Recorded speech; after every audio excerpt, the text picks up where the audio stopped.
Hi everyone, in this video series we'll go over how to build a Raspberry Pi car that can be operated by a smartphone, tablet or your computer. For this project you will need a Raspberry Pi frame, pair of motors, wheels, motor controller, power supply for the motor and Raspberry Pi, some jumper cables. The first step is to get the frame setup done. For this you could either build your own frame or buy one online. Let's look into the wiring for the motor controller and Raspberry Pi. We'll be using a 9-volt battery to power the motors, and we'll use a separate power supply such as a power bank to power the Raspberry Pi. The reason behind this is if a lot of power is being supplied to the motors, the battery may not have enough power to power the Raspberry Pi at a given instance, so the Raspberry Pi is going to restart. We don't want that to happen, so having two separate power supplies helps us avoid that problem. Now let's look at the wiring diagram. The 9-volt battery is connected to the motor controller, which powers the motors. The ground of the 9-volt battery and the Raspberry Pi are connected together.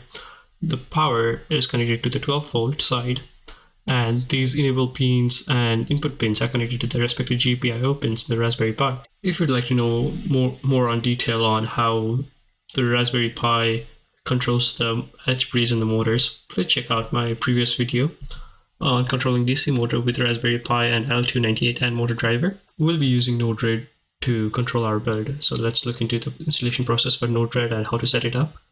Now let's look into how to install NodeRed. I'm going to use remote desktop to connect to my Raspberry Pi.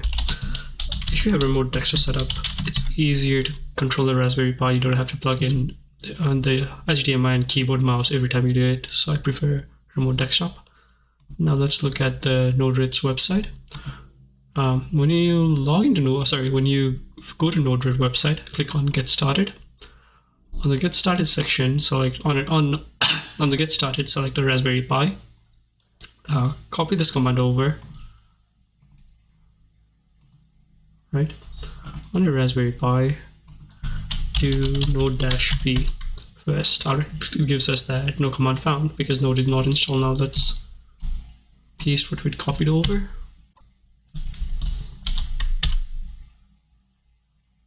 Alright, yes, running NodeRed.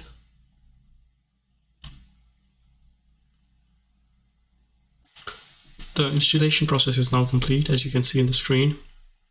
Scroll down, it's going to give you some instructions on how to log into NodeRed. Right, and here's some of the steps we need to follow. Let's go back to documentation. Copy this over, paste. Alright, our service is started. Let's see if I can log in.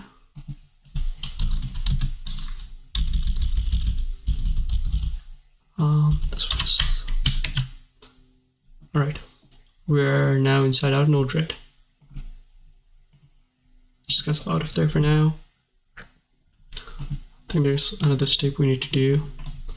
This allows us every time the Raspberry Pi restarts, the NodeRed automatically starts to run. This would be something really super helpful for us. Right? This is going to be our last step in our setup process.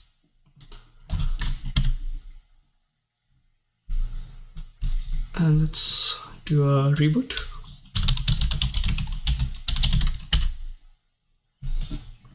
Give it a couple of seconds to restart.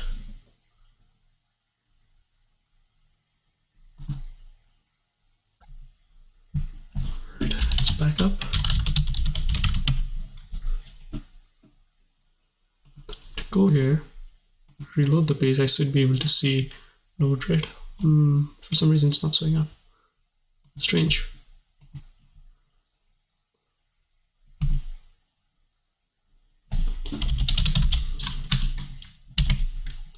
You can see Node was installed, but why is this not coming up?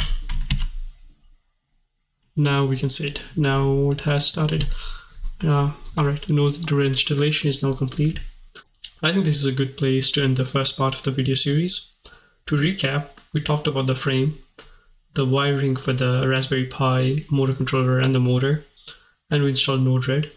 In the next part, we can go over how to create a design flow with NodeRed such that we can control the motors. and we'll continue. Thank you for watching. Please do like the video if you found it helpful. Let me know in the comment section if there is anything I can do to improve the video or answer any more questions you might have. Thank you.